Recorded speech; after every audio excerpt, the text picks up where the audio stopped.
Hey, the world of YouTube. This is blah blah blah 1000 with another installment of Revolutions, the ongoing diary of my spins. I hope everyone's well.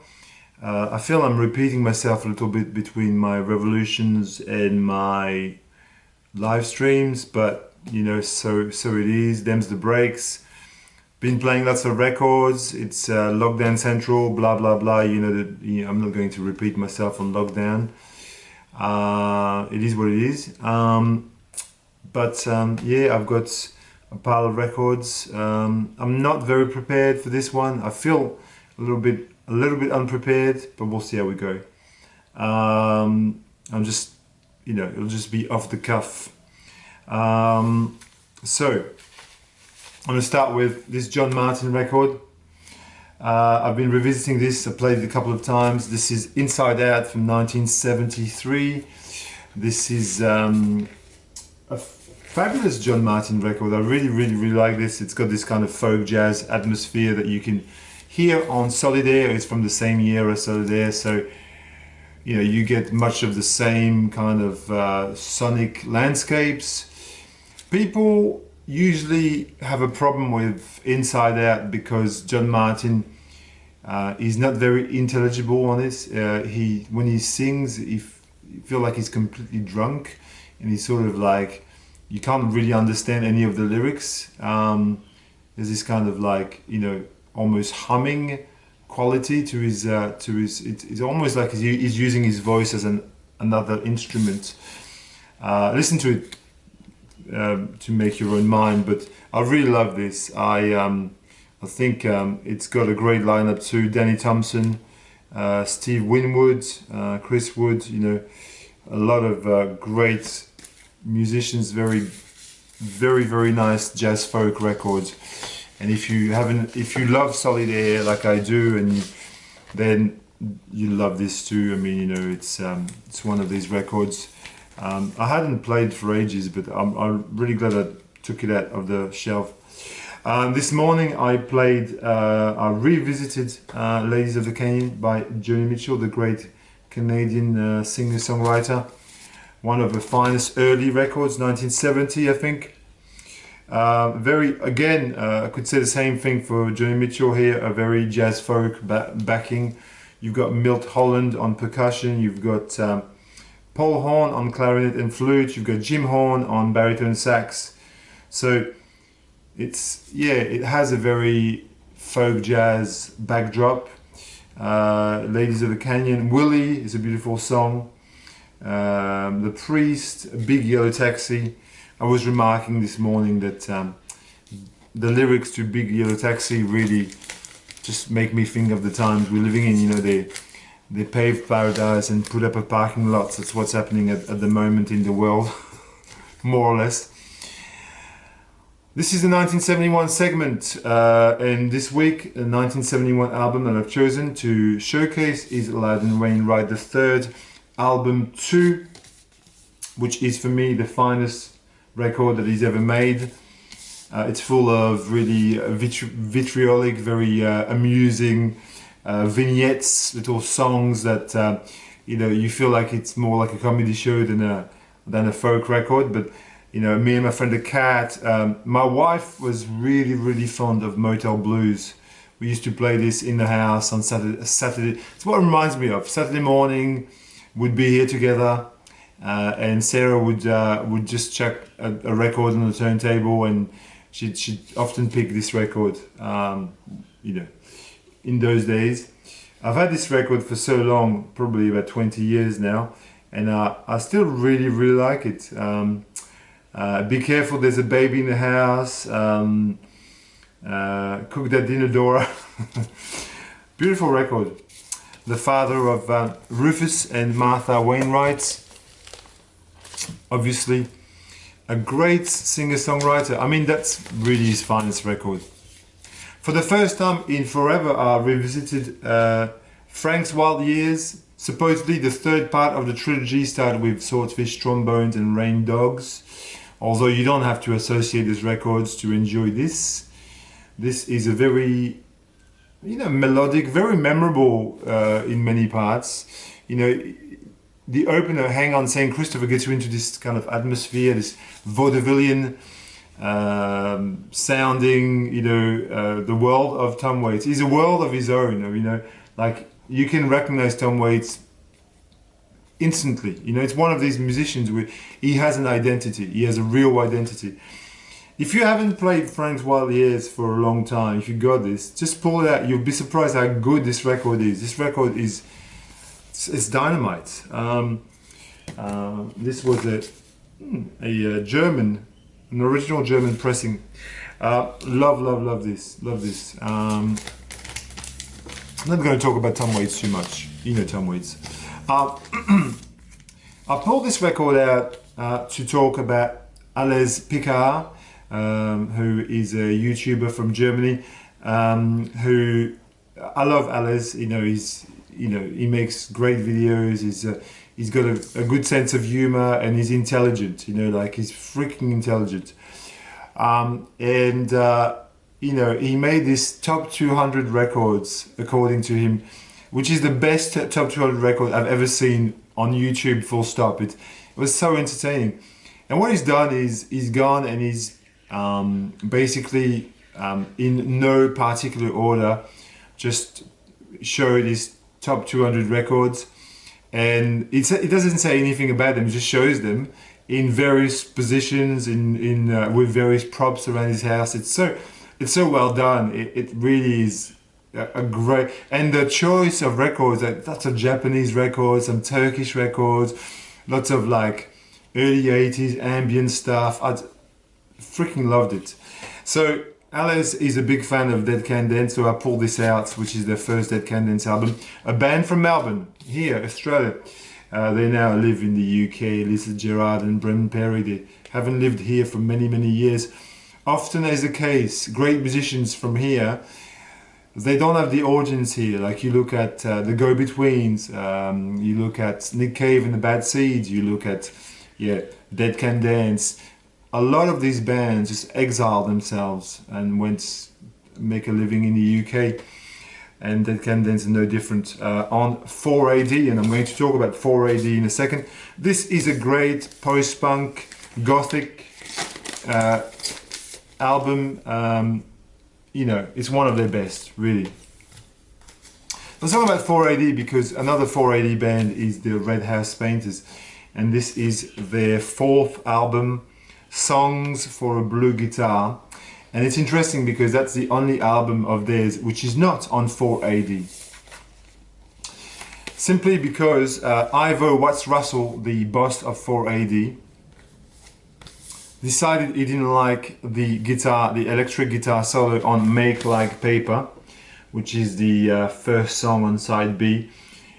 On Make Like Paper, Mark Kozelek embarks on a Neil Young and Crazy Horse-like odyssey. You know, electric guitar. When you hear it, you think, wow, that's like a Crazy Horse. Like it's like Mark Kozelek and Crazy Horse, rather than Neil Young and Crazy Horse. I love this album. It's just as good as their first couple of records, really. I mean, the songs are just, again, very memorable, and it's like with Laird and what I was saying with Laird and Wainwright III. Mark Kozelek has a way of telling you stories, like it's almost like he's in your living room telling you a story, you know, and just playing guitar. I never know how he knows when to stop the song. Sometimes it just goes on, and it just goes on tangents, you know. This is an album from 1996. It was issued only on CD at the time, and this is the only official pressing of it from 2015 on Island Records, not on 4AD.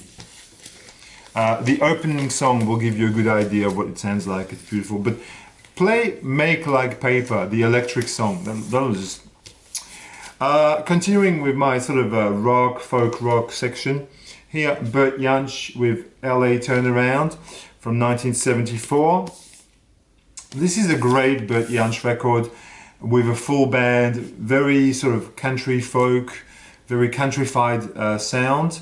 If country music is not your thing, it's not my thing either, but it's got a slight, you know, country twist, you know, in a sort of Bert Jansch meets Graham Parsons kind of a way. There's another version of Needle of Death with pedal steel on it, but it's generally a beautiful record. I picked it up because a local store had this, very, very cheap, and I thought, I'll just give it a go. I like Bert Jansch. I don't have this album. This is a new album for me, and I quite like it. It's quite good. Let me open a jazz bracket. So I want to talk about this record here. This was sent to me by my good friend Jack Sunday. No, Jack Zundag, but I think on Instagram he's known as Jack Sunday. That's why. And Jack lives in Paris, and we talk all the time. Basically, we talk online together, and we chat about music and life in general. And he wanted to send me a record, and he sent me this Archie Shepp Live in Paris Lost ORTF recordings. Great sort of spiritual jazz performance from 1974. The ORTF is a French Broadcasting Corporation, and it's a bit like a Tone Park record. It's got it's got the same kind of vibe, big, thick, big spine. I love this especially because there's Siegfried Kessler on piano, and Siegfried Kessler is I don't know if it was French or can't remember. I think he might have been Austrian, but don't quote me on it. But what I know about Siegfried Kessler is he's an amazing Fender Rhodes player. All his albums got electric keys. I recommend Man and Animals on Moshe Naim. It's a great record, and on this you can hear the stylings of Siegfried Kessler. Beautiful, sort of funky, airy, dynamic electric piano. And this also has Noel McGee on drums. And Noel McGee is an American drummer who exiled himself in Paris. His record Places and Spaces, I think it's called, is Dynamite. I very highly recommend. Some UK jazz. I was playing Ill Considered. This is volume. Which volume is it? I don't know. I don't know, and I don't care. I think maybe 1. Is it Ill Considered 1? It doesn't say. Normally there's a number on it. I don't know. I don't know, and I frankly don't care profoundly. There's about 8 of these. I've got 2 of them. It's a trio from London. And here, no, actually there's 4 of them here. There's augmented by percussion. Sax, bass, drums, percussion. They record a lot of these live performances. It's very deep jazz. That's all I'm going to say. It's deep jazz. And for a trio, or in this case, I'm saying a trio, but there's drums and percussion, which is a double up. They make a noise. My God, they make a noise. This is great. 2017. This band is also the same band-ish that does the Wildflower records. All of these are great. I mean, you can pick up any of them, and there's, they have this deep spiritual sort of avant-garde leanings, and what they can do with bass and sax and drums. It's great. Nubia Garcia, the London sax player.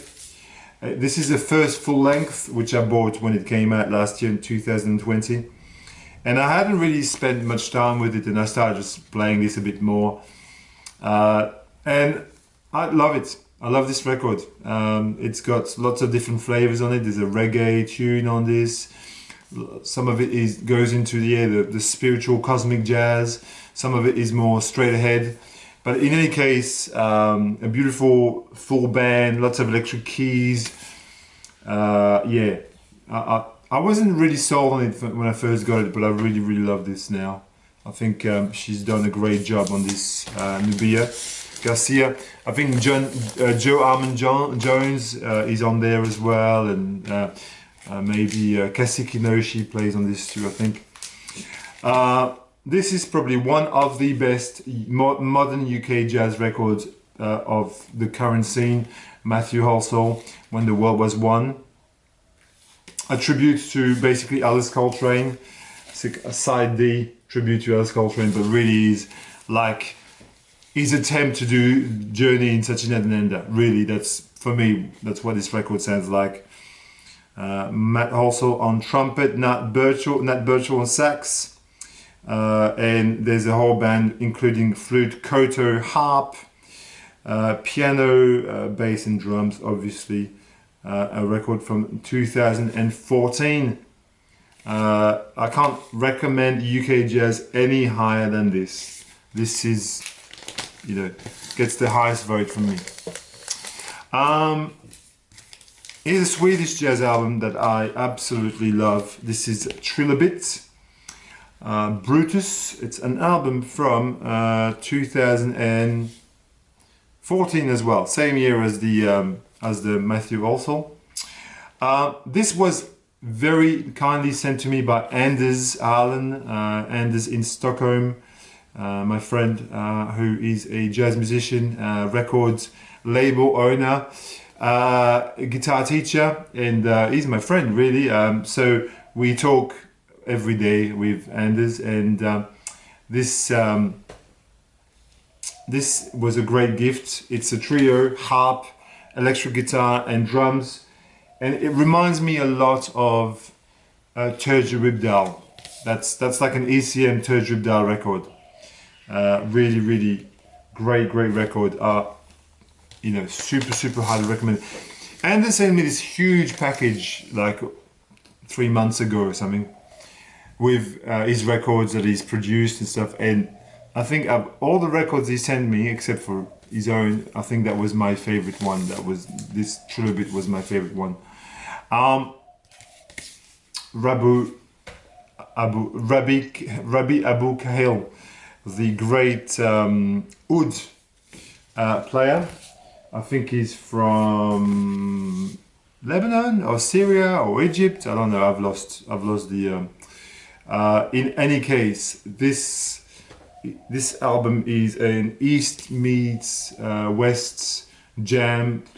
It's, I mean, you've got Charlie Mariano on this. You've got Glenn Moore. You know, you have a mix between Middle Eastern music and jazz, and it's perfectly executed. Sax, bass, lots of percussion, dubuka, Irish frame drum, and some South Indian percussion as well, and some marimbas. All this recorded in Germany. Okay, Damascus. This is Damascus, so he's from Syria, yeah? Syrian, he's then. Okay, I'm going to continue with some ambient, atmospheric music. This is a Japanese avant-pop record from 1981. The band's called Colored Music. If the camera will pick that up. And it's a reissue. This is a reissue on We Release Whatever the Fuck We Want Records, the best label name in the business by far. So Colored Music, I mean, I can read you the hype sticker, if that helps. The hype sticker. We talked about the hype factor last week. Official reissue of the self-titled album from 1981, an unparalleled foray into Japanese new wave and conventional disco, avant-garde, synth-pop and hybrid electronic funk. If that doesn't sell it to you, what will? No. Actually, this is a great Bowie-esque record. Lots of Bowie influences. Kate Bush, Bowie, Japan comes to mind. David Sylvian. So if that's your ballpark music, if you like those, I'd recommend Colored Music. Colored Music is it's just beautiful, yeah, avant pop. I think that really does. They're a duo. That's what they look like. There's a nice picture of them in there. I'm going to pull this out for once. I don't do that very often, but this is colored music. Is colored music on colored vinyl? No. Well done. They understand my psychology. Okay, here is a delicate, absolutely beautiful and badly pressed release from Melbourne, Australia.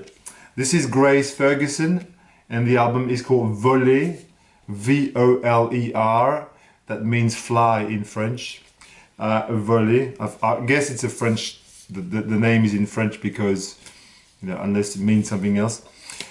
First, the package. Let's talk about the package. This is an exquisite piece of record packaging. It's got this die-cut, gorgeous die-cut cover. Just beautiful. The care and I wish that Grace Ferguson had applied the same quality control to the vinyl pressing. Now, I bought 2 of these, and both of them were off center. Way off center, and the first one was a pressing defect that was just like you couldn't even hear the music. This one's better, but it's very noisy nonetheless. It's quite noisy, and it's a shame because this is like a Niels Frahm record. It's solo piano, a little bit of like choir vocals in there, not much, lots of beautiful ambient sounds. If it was pressed better, this would be killer, you know. I think you can download this on Bandcamp and you will get the experience without the constant pops and crackles that I've cleaned this. It's beautiful though. Grace Ferguson, and the album is called Voler. If you like Niels Frahm or Hanya Rani, get this. This is beautiful. On Music Company from 2020. It's a COVID-19 made record, like a record made in isolation. It is a beautiful ambient record on International Anthem, the Chicago label. This is Carlos, Nino and Friends, More Energy Filled Currents. That's the title of the album there. So Carlos Nino, you know, I think it's his second release on International Anthem. His first release, I think, is probably a slightly better record than this. This one is very difficult to actually describe what it is. It's an ambient record for sure, with jazzy influences. But it's quite abstract, and at times, you know, you don't quite know what you're listening to. It takes a few listens to get into what it's trying to do. It sounds like what the cover looks like, you know, like the sea bashing waves of sound, waves of cosmic sounds, you know.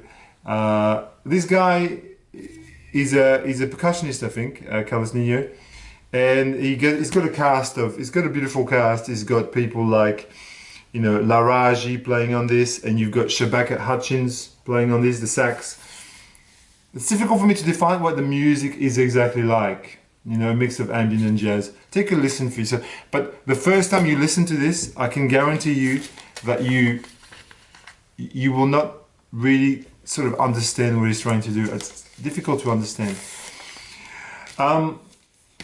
Albrecht Labroy, Australian, Melbourne ambient, classic, beautiful record from start to finish. Ambient sounds mixed with beautiful, delicate electric piano. You play this on a Sunday morning and the world is a better place. Albrecht Labroy. So it's Sean Labroy and Alex Albrecht, and the album is called Hillsville, and Hillsville is a town right around the corner from where I live. Hillsville is a beautiful little rural town in just outside of Melbourne. I live on the edge of Melbourne and just not very far. So they retreated there for 5 days and they made this record with bird sounds, and it's gorgeous. And these two guys, Alex Albrecht and Sean Labroy, they have a label as well, which I'll talk about maybe in my next video. Well, I'll talk about in my Melbourne ambient music video. And here is another album by Albrecht. This is a solo record, Further Afield. This is ambient techno, and it's very driving, very dynamic ambient techno by Albrecht. You know, if you're into Aphex Twin and Boards of Canada and that sound, I think you would really, really love this. Even a little bit of Detroit techno, but just, you know, it's more electronic ambient than the sort of Detroit techno. And this is from last year, from 2020 as well. It's called Further Afield by Albrecht. Here is here is a Melbourne septets, the 7 Ups. There we go. And the album is called The Old World. And this is an album from this year, from 2021. There were 7-piece with trumpet, sax, flute, bass, clarinet, trombone, guitar, bass, percussion and drums. It gives you the idea. It's an Afro-funk, psych-funk record, psychedelic jazz, I would even say. I think psychedelic jazz is probably the best name for it. And this is the brand new record, and it's great. It's on Northside Records, and Northside Records is a record shop, one of my favorite record shops in Melbourne. Look, colored vinyl. This is the label, Northside label, and it's a great shop in Melbourne. You know, the owner, Chris Gill, is a kind of a local legend, and he puts out. What I love about Chris is he champions the local scene. You know, he just finds new artists, he releases them, he props them up, he gets them to play in his shop. You know, like people like Mark Life have played for him. You know, like, you know, he's a great dude. Reggae, the Viceroys, a key sort of roots reggae album from 1982. The Viceroys, obviously a trio. If you like things like Culture, or if you like the Congos, if you like you know, any Mali records, I was going to say the Temptations, no, the Mighty Diamonds, but the Mighty Diamonds are the Temptations of reggae, really. If you like the Mighty Diamonds, you'd like this. Love is a Key is a great song. Come Closer, My Love, just really beautiful roots reggae with a very soulful, very soulful kind of approach. And the last record I want to show you today is a very recent reissue which I picked up last week. It's Lewis Taylor, and this is a modern soul record, a neo soul record by an English musician, which was originally released in 1996. And this is close to things like D'Angelo, maybe. You know, this is soul in a sort of D'Angelo mold. A mix of electronic, neo soul. You know, it's a forefather, or you know, at least a pioneering record of that sound that you hear now all the time of you know, people like Michael Kiwanuka or D'Angelo or these kinds of artists. Even Mac Miller. If you are familiar with Mac Miller, that sound is there. This guy is I think he was in the Edgar Broughton band,